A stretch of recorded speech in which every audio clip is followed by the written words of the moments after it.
Hello guys, welcome to anime Q. आज हम video के अंदर टॉप 10 रोम कॉम एनिमे के ऊपर बात करने वाले हैं। और बाय एनी चांस अगर आपको रोम कॉम मतलब नहीं पता तो रोम कॉम कुछ नहीं होता, इसका मतलब होता है simply romance slash comedy animes. और मैं आपको एक बात और क्लियर करना चाहता हूँ कि इस लिस्ट के अंदर मैंने ऑलरेडी फेमस एनिमेस को नहीं लिया। मैंने इस वीडियो के अंदर ज्यादा से ज्यादा अंडररेटेड और न्यू एनिमे को इंक्लूड करा है। तो कॉमेंट में ये मत लिखना कि भाई तूने इस एनिमे को इंक्लूड नहीं करा या फिर तूने इसको नहीं करा, जो कि ऑलरेडी फेमस है। तो बस मुझे इस इंट्रो पार्ट के अंदर इतना ही बोलना था। अब चलिए वीडियो में आगे बढ़ते हैं। तो इस लिस्ट में जो नंबर 10 पे एनिमे है उसका नाम है Oresuki are you the only one who loves me. और इसकी स्टोरी कुछ ऐसी होती है, अमात्से जोरू जो कि हमारा मेन कैरेक्टर होता है, ये एक average high school second year student होता है एंड जोरू की डबल डेट होती है सैटरडे को उसकी स्टूडेंट काउंसिल प्रेसिडेंट कॉस्मोस के साथ एंड उसके नेक्स्ट डे उसकी चाइल्डहुड फ्रेंड हिमावारी के साथ। और इन दोनों डेट के बाद हमारे जोरू का जो एनिमे है वो बेंच बन जाता है। हाँ, आपने सही सुना, एक बेंच हमारे मेन कैरेक्टर यानी कि जोरू का एनिमे बन जाता है। तो जिन्होंने ये एनिमे सीरीज देखी आपको समझ आ गया होगा कि मैं किस रेफरेंस में बात कर रहा हूँ, बट जिन्होंने नहीं देखी उनको मैं नहीं बता सकता क्योंकि मैं नहीं चाहता यार तुम्हारा इतना अच्छा मूवमेंट स्पॉइल हो। अब बात करें इस एनिमे के जेनर की तो एक हारेम comedy romance and school anime है जिसके कुल 12 एपिसोड्स हैं। ये बहुत फनी एनिमे होने वाला है, तो इस एनिमे को मिस बिल्कुल मत करना। तो 9th नंबर पे जो एनिमे है उसका नाम है उसाकी चैन वांट्स टू हैंग आउट। ये एक बहुत फनी एनिमे है। तो इसका प्लॉट कुछ ऐसा होता है, हाना उसाकी जो कि फ्रेशमैन होती है कॉलेज के अंदर एंड वो देखती है शिनची साकुराई को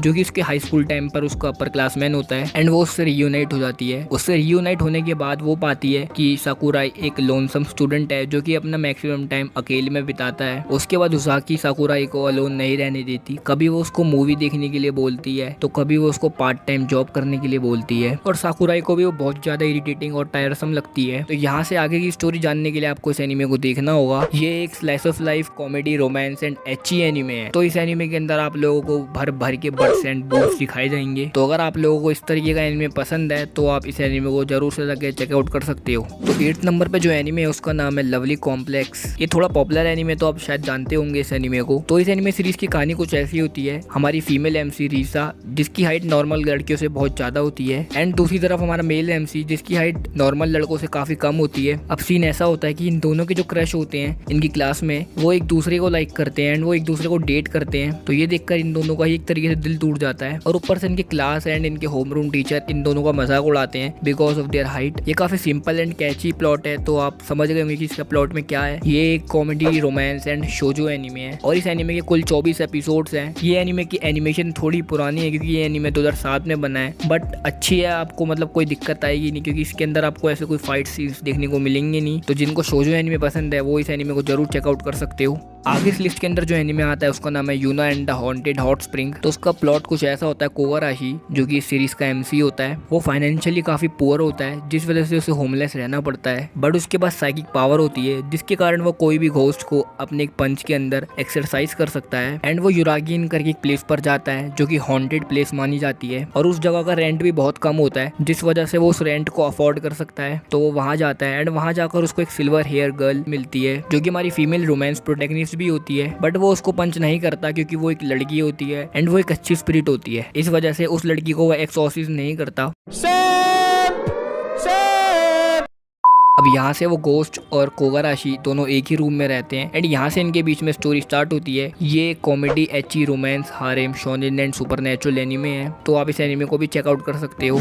6th नंबर पे जो एनिमे है उसका नाम है हिगे हीरो। इस एनिमे की स्टोरी कुछ ऐसी होती है, यहाँ पे हमारा योशिदा नाम का एमसी यानी कि मेन कैरेक्टर होता है जो कि एक सैलरी मैन होता है। तो सैटरडे नाइट पर वो अपनी क्रश यानी कि अपनी बॉस से रिजेक्ट होने के बाद अपने अपार्टमेंट की तरफ आ रहा होता है एंड उसने बहुत ज्यादा दारू पी रखी होती है। वो अपने अपार्टमेंट के नीचे हाई स्कूलर गर्ल को देखता है और उस हाई स्कूलर गर्ल का नाम होता है सायू ओगिवारा जिसके पास रहने को जगह नहीं होती। तो वो हमारे एमसी यानी कि योशिदा से पूछती है एक रात उसके अपार्टमेंट में रहने के लिए और योशिदा उसको हाँ कर देता है और वो योशिदा को ऑफर भी करती है, I think you get it, what she is offering. Anyways, तो योशिदा होता है हमारा सख्त लौंडा जो कि उसको मना कर देता है एंड जब वो सुबह उठता है तो उस लड़की से पूछता है कि वो कहाँ से आई है एंड उसकी पूरी स्टोरी सुनने के बाद योशिदा उसको अपने घर से नहीं निकालता है और उसको अपने घर में रहने देता है। इस तरीके से इन दोनों के बीच में जो केमिस्ट्री है वो स्टार्ट हो जाती है। अब आगे की स्टोरी जानने के लिए आपको ऑब्वियसली एनिमे देखना होगा। तो ओवरऑल ये एनिमे बहुत अच्छा है एंड इस एनिमे के अंदर आपको बहुत कुछ जानने को भी मिलेगा और ये एक कॉमेडी ड्रामा रोमांस एनिमे है जिसके कुल 13 एपिसोड्स है। तो जो हमारा 5th एनिमे उसका नाम है कोनो होते तुम्हारे। इंग्लिश में बोलूँ तो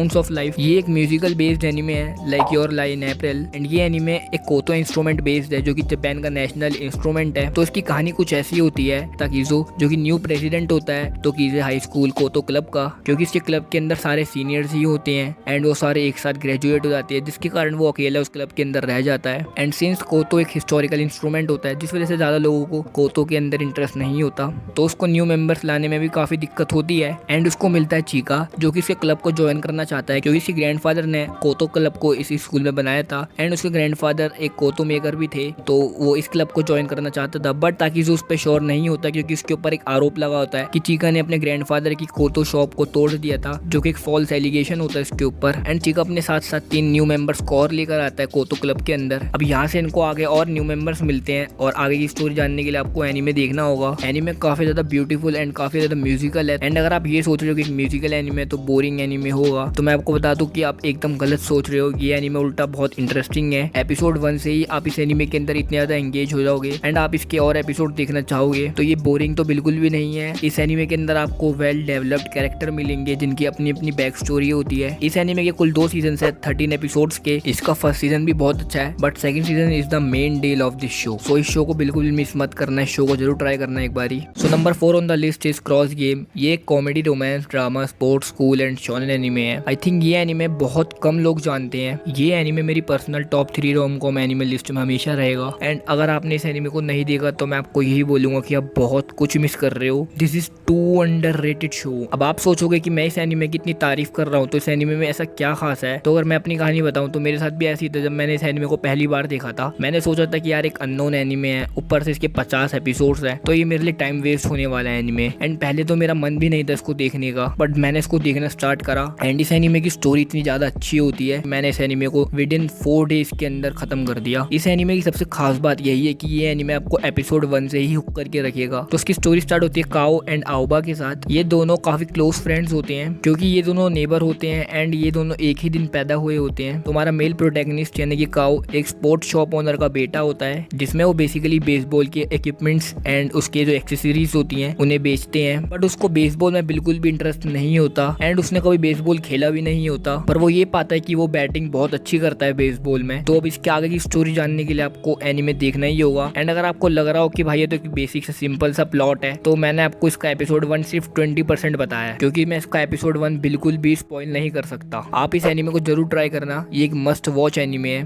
तो जो हमारा थर्ड एनीमे है उसका नाम है कोकोरो कनेक्ट। ये एनीमे एक slice of life, comedy, romance, supernatural, drama and school anime है। ये एक होलसम रोम-कॉम एनीमे है। ये एक ऐसा एनीमे है जो अपने सारे मेन जेनरस को एक्सप्लोर करता है, slice of life, romance, comedy and supernatural. And इस एनीमे की शुरुआत कुछ ऐसी होती है, 5 दोस्तों का एक ग्रुप होता है एंड ये पांचों काफी अच्छे फ्रेंड होते हैं, पर एक दिन इन सभी के साथ एक सुपरनैचुरल फिनोमेना होता है एंड उस सुपरनैचुरल फिनोमेना के अंदर ये एक दूसरे की बॉडी में चले जाते हैं। अगर शॉर्ट में बोले तो body swapping like your name. इस इंसिडेंट से सारे काफी ज्यादा कंफ्यूज हो जाते हैं कि इनके साथ ये क्या हो रहा है। बट इस एनीमे के अंदर खाली बॉडी स्वैपिंग वाला ही सुपरनैचुरल फिनोमेना नहीं होता, इसमें और भी काफी सारे सुपरनैचुरल फिनोमेना होते हैं, जो कि ऑब्वियसली जब आप सीरीज देखोगे आपको तब पता लगेगा। ये सीरीज आपके लिए इमोशनल रोलर कोस्टर होने वाली है और इस सीरीज का मेन ऑब्जेक्टिव यही होता है कि इन 5 फ्रेंड्स को और क्लोज लाना। अब ये सक्सेसफुल होता है या फिर नहीं, ये जानने के लिए आपको सीरीज को देखना होगा। टॉप 2 पे जो एनीमे है उसका नाम है वेलकम टू NHK। अब हो सकता है आप में से काफी सारे लोग होंगे जो वंडर कर रहे होंगे कि मैंने इस एनीमे को इस लिस्ट के अंदर क्यों डाला। देखो, इस एनीमे को लिस्ट में डालने के एक नहीं बहुत रीजंस थे मेरे पास। सबसे बड़ा रीजन तो यही था कि ये एनीमे आपको खाली एंटरटेनमेंट के अलावा और भी काफी सारी चीजें सिखा सकता है। टेंशन न लो, ये एनीमे एक सांस्कृतिक शो नहीं है जिस वजह से आप बोर हो जाओगे इस शो के अंदर। ये शो आपको आपकी लाइफ में बहुत काम आ सकता है। इस शो का मेन पर्पस होता है social anxiety,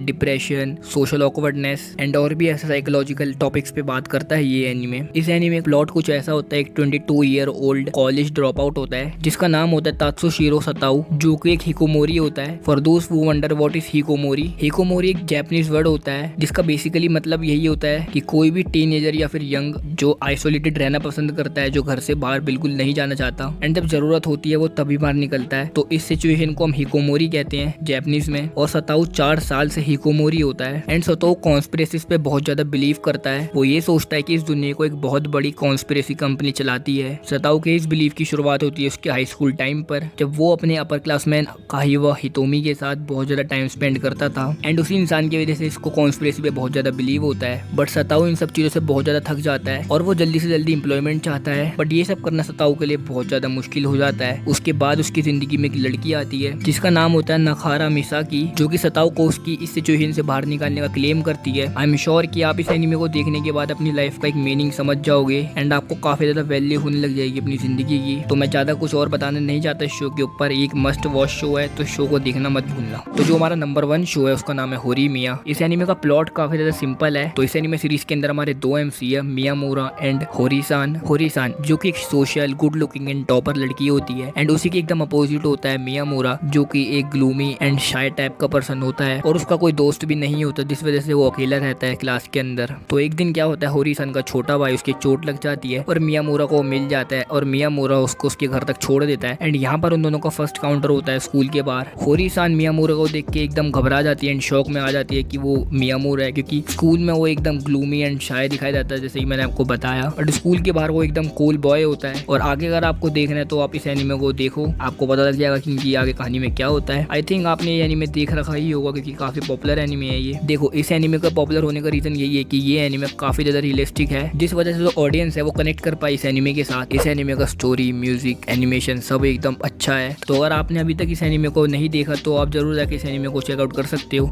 so I hope आपको ये लिस्ट अच्छी लगी होगी एंड अगर नहीं लगी तो आप कमेंट में बता सकते हो कि मेरे को किस एनिमे को और ऐड करना चाहिए था। And you can also subscribe my channel for more anime related content. So stay strong, stay happy, see you in my next video.